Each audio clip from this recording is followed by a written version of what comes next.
বেদান্ত প্রবচন। আত্মা এবং শরীর এক নয়। ওং সূর্যো যথা সর্বলোকস্য চক্ষুর্নালিপ্যতে চক্ষুষৈবাজ্যো দোষৈঃ একস্তথা সর্বভূতান্তরাত্মা ন লিপ্যতে লোকদুঃখেন বাজ্যাঃ। মর্মানুবাদ। যেমন একই সূর্য সমস্ত জীব জগৎকে প্রকাশিত করেন, সূর্যের আলোয় প্রাণীমাত্রই বাহ্য জগতের প্রত্যেকটি বস্তু দেখতে পায়। ওই আলোর সাহায্যে নানা রকম সৎ কর্ম করে, কিন্তু সূর্য মানবের করা সৎ কর্মের সঙ্গে একটুও লিপ্ত হন না। সেই রকম সকল প্রাণীর অন্তরস্থ পরমাত্মা শ্রী ভগবান এক হয়েও তাঁরই শক্তিতে শক্তিমান, মন বুদ্ধি ইন্দ্রিয়াদি কৃত সৎ কর্মের সঙ্গে এতটুকুও লিপ্ত হন না।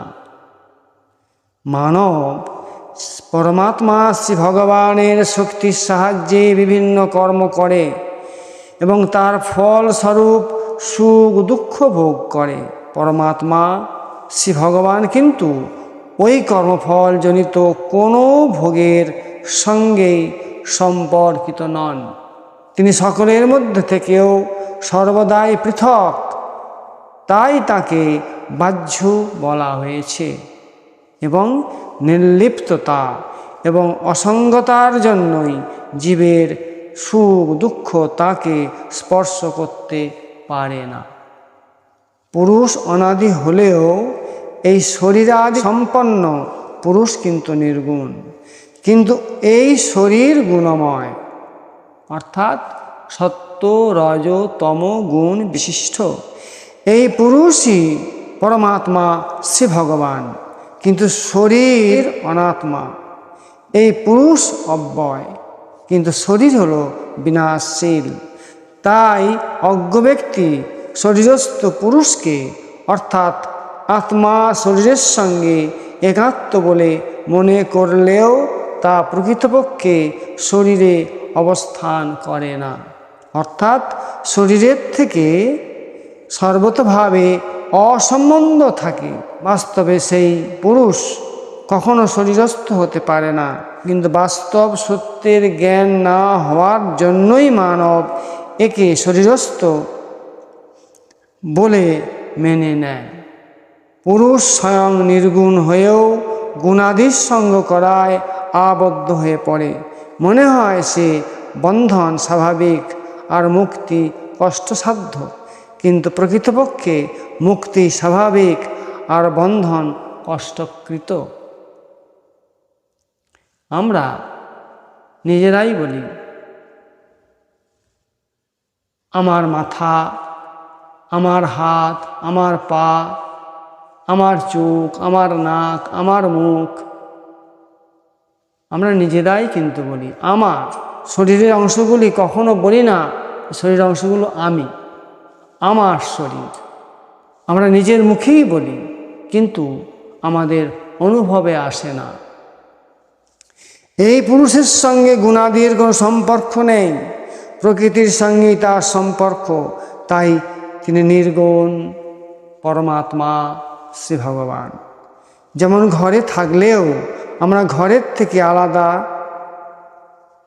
আমরা কোনো ঘরে থাকলেও যেমন ঘরের থেকে আমরা আলাদা থাকি, তেমনি নিজেকে শরীরে স্থিত মেনে নিলেও আমরা শরীর থেকে সম্পূর্ণ আলাদা। এটি সাধনাজনিত নয়, বরং বাস্তবিক তত্ত্ব, যাহা স্বাভাবিক উপলব্ধি। এ হলো স্বতঃসিদ্ধ বিষয়। এর জন্য কিন্তু করার প্রয়োজন হয় না। প্রকৃতির জিনিস প্রকৃতির মধ্যেই রাখা। এগুলিকে নিজের মধ্যে স্বীকার না করা, এগুলি যে নেই, থাকবে না, তা অনুভব করতে হয়।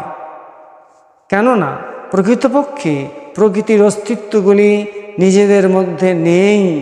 এই অনুভূতি হওয়াকেই বলা হয় জীব মুক্তি।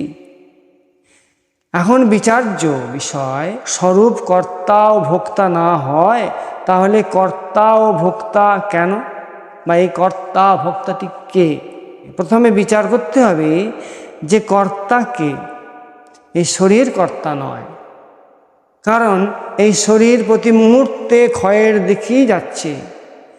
এই চিত্ত, মন, বুদ্ধি, ইন্দ্রিয়, অহং, এই কটি হলো করণ, যাকে আমরা অন্তঃকরণ বলি।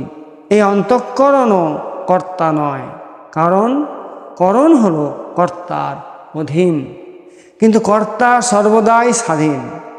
এই করণ ক্রিয়ার সিদ্ধিতে অত্যন্ত সহায়ক। যেমন কলম স্বাধীনভাবে লিখতে পারে না, কলমটি প্রকৃতপক্ষে লেখার একটি করণ অর্থাৎ যন্ত্র, যা লেখকের অর্থাৎ কর্তার অধীন। অতএব করণ কর্তা হয় না এবং কর্তা করণ হয় না। দ্বিতীয়, করণে যদি কর্তা ভাব থাকে তাহলে স্বস্বরূপ কেন সুখী বা দুঃখী হয়? করণ যদি সুখী বা দুঃখী হয় তাহলে আমাদের ক্ষতি কি? কোনো ক্ষতি নেই। সেই চিন্ময় সত্তা একই, এবং সেই চিন্ময় সত্তাই হলো অহং, আমি। এই অহংবশত তা পৃথক পৃথক রূপে প্রতিভাত হয়। অপরা প্রকৃতির অংশ অহংকে আশ্রয় করার জন্যই জীবকে অংশ বলা হয়। যদি এটি অহংকে আশ্রয় করে না হতো তাহলে শুধুমাত্র এটি সত্তার অস্তিত্ব থাকত। সেই অস্তিত্ব ব্যতীত সবই কল্পনা মাত্র। সেই চিন্ময় সত্তা সকল কল্পনার আধার বা অধিষ্ঠান, প্রকাশক এবং আশ্রয়। এটি সর্বব্যাপক সত্তা। সমস্ত জগৎ সংসার, সমস্ত ক্রিয়াসমূহ ও পদার্থ পরম কারণিক পরমাত্মা শ্রী ভগবানের অন্তর্গত। জগৎ সংসার বিনাশশীল, এটি উৎপন্ন হয় আবার বিনাশপ্রাপ্ত হয়, কিন্তু সেই চিন্ময় সত্তা একইভাবে বিরাজমান থাকে।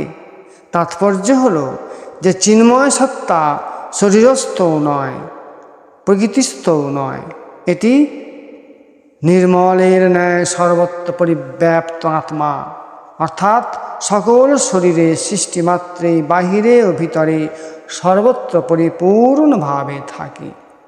শ্রীমদ্ভগবদ্গীতায় 2য় অধ্যায়ের 20 নম্বর মন্ত্রে শ্রী ভগবান বললেন, না জয়তে ম্রিয়তে বা কদাচিন, নায়ং ভূত্যা ভবিতা বা ন ভূয়ঃ, অজো নিত্যঃ শাশ্বতোऽয়ং পুরাণ, ন হন্যতে হন্যমানে শরীরে। হে পার্থ, এই আত্মা কখনো জন্মান না বা কখনো মরেন না। এই আত্মার অস্তিত্ব উৎপত্তি সাপেক্ষ নয়, অর্থাৎ এই আত্মা উৎপত্তিও হয় না, কারণ আত্মা জন্মরহিত, নিত্য, সনাতন এবং পুরাতন। শরীর বিনষ্ট হলেও আত্মা কখনো বিনষ্ট হন না। এই সর্বব্যাপী সত্তাই আমাদের স্বরূপ, এবং এটিই হলো পরমাত্মা শ্রী ভগবান তত্ত্ব। এটি একমাত্র জ্ঞাতব্য, মন্তব্য, শ্রুতব্য। এটাই হলো ভক্তযোগীদের যোগ, জ্ঞানীদের জ্ঞান, কর্মীদের কর্ম ও ভক্তদের শ্রী ভগবান। এই চিন্ময় সত্তার দিকেই আমাদের চাতকের মতো নিরন্তর চেয়ে থাকতে হবে। চেয়ে থাকতে হবে এই কারণে যে তিনি একমাত্র চরম ও পরম বস্তু। সেই চরমকে পরমভাবে পাওয়ার জন্যই আমাদের মানব জন্ম নেওয়া, আমাদের চেয়ে থাকা। কারণ প্রেমিক ভক্ত তার প্রেমাস্পদ সে ভগবানকে প্রেম করেই ধন্য হয়, এই দুর্লভ মানব জন্ম পূর্ণ হয়। জয় শ্রীকৃষ্ণ।